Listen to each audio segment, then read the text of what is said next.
Hello, my name is Winnie Arhin and I'm joined today with the lovely Pat O'Toole. I'm going to pretend that you're all waving to her from wherever you are. She is the head of acting foundation course at Rose Bruford.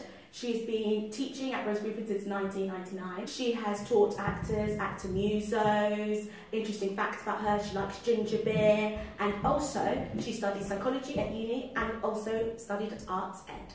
First question I'm going to ask you is, what qualities do you look for in possible students at Rose Bruford?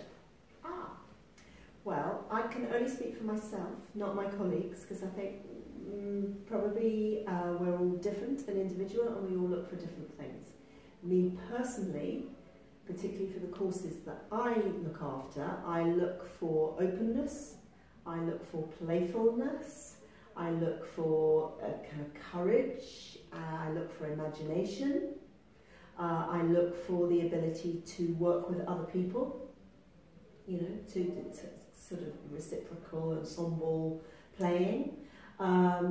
Yes, I'm looking for kind of an actor sensibility, but for foundation I don't look so much for that. I'm looking for the potential rather than the delivery of a perfect monologue or a perfect anything else. So I'm looking for potential for me.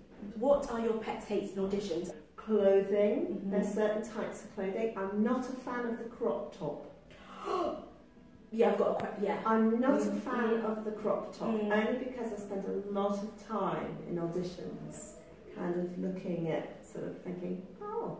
So I think really clothes that say something about your personality is great, and you, but not overdressing or underdressing, not overdressing. I've seen high heels, false eyelashes. No. I've seen a lot, yeah.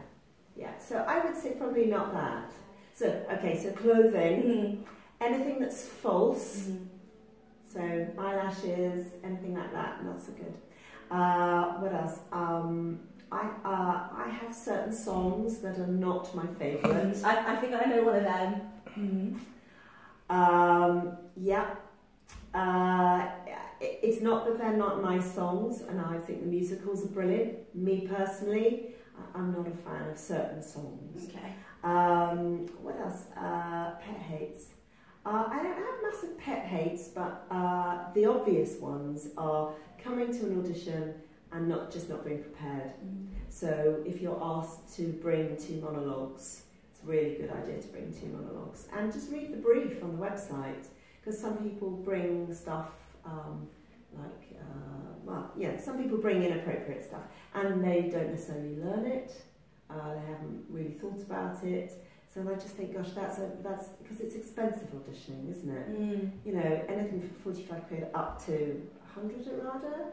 80, I think it's 80 quid. 80 quid, okay. I think. I mean, that's a lot of money, isn't it, for a very short space of time. And I just think, gosh, you know, do everything you can to prepare well for the audition. What's the craziest thing you've seen in an audition? I've seen quite a lot of really funny stuff. Okay, I've seen quite a lot of people do excerpts from films when they play most of the characters. No. So they'll play a character and then they'll jump across and then play another character, and then they'll jump across and play another character. That's quite crazy. I kind of like it. So what do you do? Amazingly dexterous, but it's not great. I try not, I don't laugh. I am very professional, as I hope you know, in auditions. God. But that's quite funny. And also taking your clothes off, most of your clothes off, that was a funny moment. I think it was something to do with Frankenstein. He did an excerpt from Frankenstein. I think it was that. And then this young man took his coat off and he had nothing underneath except for a strange pair of kind of Y-fronts. And his body was completely covered in grime and mud. That wasn't necessarily the best choice, I would say, for an audition. And my other one is this really very, very lovely young boy, it was a really long time ago, who did Romeo and Juliet. So he did Romeo and Juliet at the same time. It was adorable, but he just played Romeo and Juliet. So we just encouraged him to maybe go for one of them. But he was very sweet. They're all quite good memories. Wow. So you have like a catalogue of things that you've seen that has just been a bit like... Yeah, I mean, I think, you know, over the years, you know, you've been auditioning for a while, I've been auditioning for quite a while. You kind of get to see most things, I think. What would your advice be to older students, mature students thinking of applying to drama schools? Well, you know, I think we really, I don't know if it's a trend, but we do see a lot of older applicants and older students at drama school.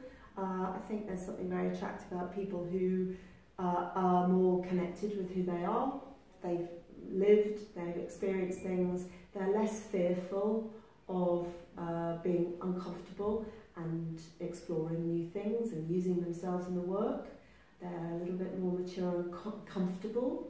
So I think I'm a huge fan. I mean, for the foundation course, I massively encourage more mature, postgrad, older students to come. I think it's a really, really good thing, personally. For 3-year courses, I think there's a range. You know, we range from 18 up to probably, I think, averagely about 30, but we've had older applicants than that. We've had applicants in their late 30s. From my YouTube channel, I had a lot of people concerned about, oh, I'm older, am I too out old? of touch, am I too old is a common question. No, I mean, it all depends. It all depends on you, it all depends on, I don't think it's an age thing, I just think it depends on your attitude and your approach to the work.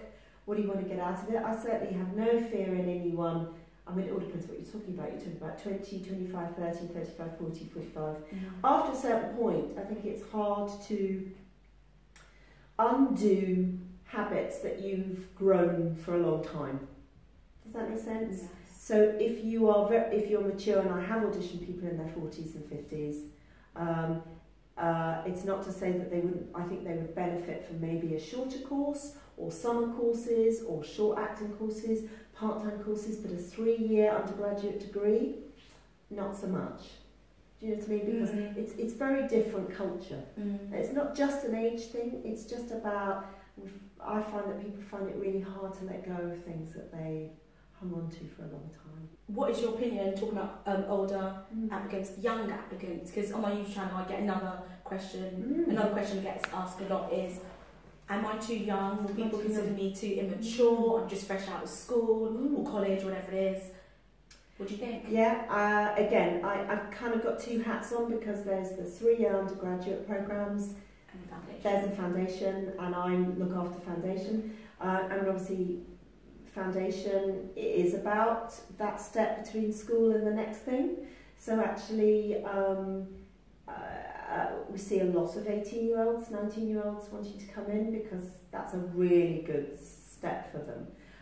Increasingly, we think it's great for people to go out and have a year off, just to not be in education. I mean, it's nuts, isn't it? We're in education from 4 till we're 18. Yes. And do you not want to earn money, be independent, travel, do something else that is not timetabled or scheduled? I mean, I think that's hugely beneficial. If I ruled the world, I would ask everyone to have a gap year. I would ask everyone to have a year to volunteer or travel or work, just to get that experience, because I think that gives you such a lot. But it depends on the person. There are some incredibly mature 18-year-olds, there are some incredibly immature 25-year-olds. It's the human that walks in the door. Each I think their own. that's the most important. I certainly wouldn't put anyone off from applying when they're 18 straight from school if they absolutely, truly, passionately believe that this is the right time for them, and they're ready and they're prepared to commit 2-3 years of training, because it's a massive commitment. Going on the whole commitment thing, people that say they're not sure drama school is for them, or they're going to auditions and they're still in two minds about it, what would be your advice?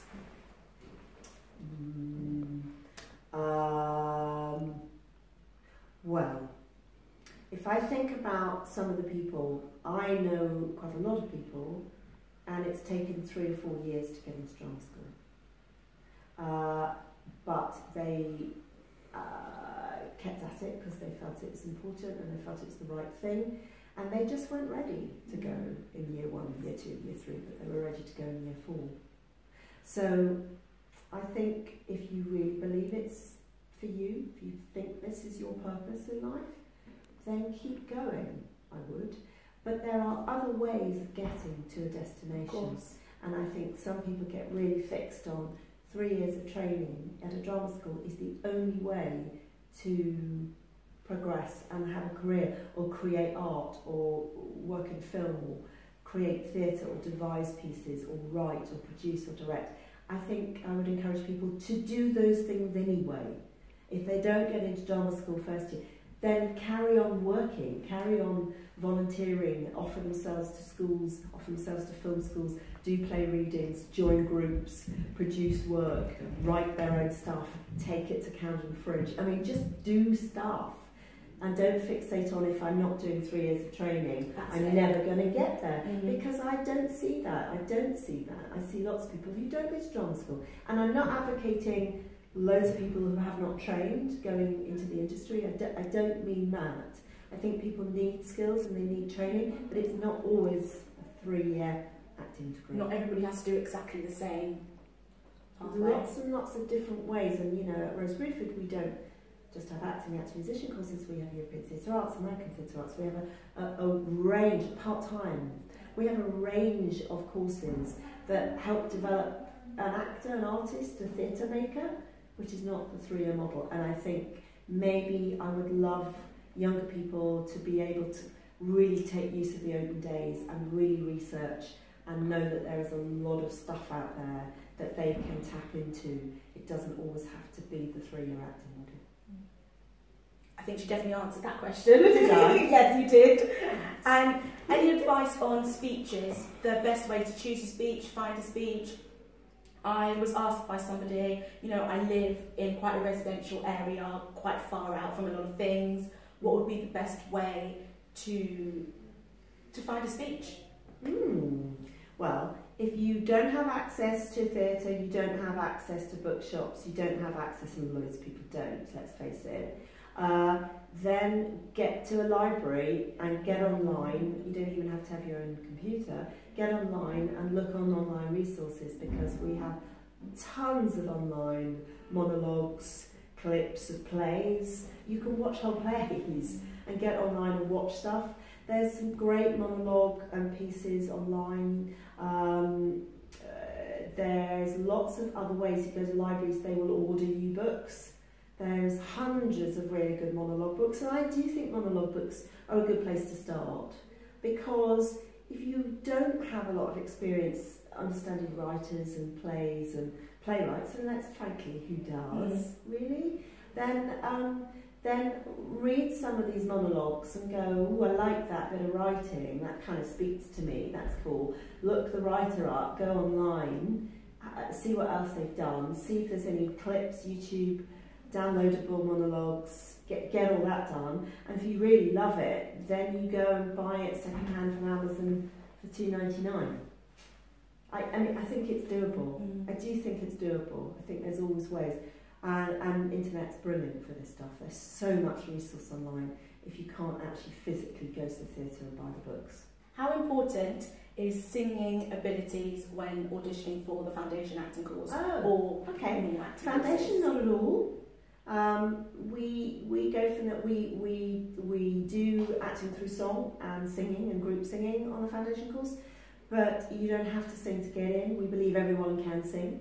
Everyone has an instrument, and we view singing as part of your understanding of how your voice works, but it's also about group and ensemble as well, because we do a lot of group work. So for the acting course, I don't think, if you're going for, obviously if you're going for musical theatre course, you're going for, you need to be able to sing, or music conservatoire school. But for acting courses, what we tend to look for is acting through song, is the ability to engage with the character and the character's journey through a song, and to engage with the imagination. Those things are kind of what I look for. Whether people can technically sing is kind of a byproduct, really. It's useful to be able to sing, to be honest, for an actor, because the more skills you have at your disposal, the more work opportunity you have.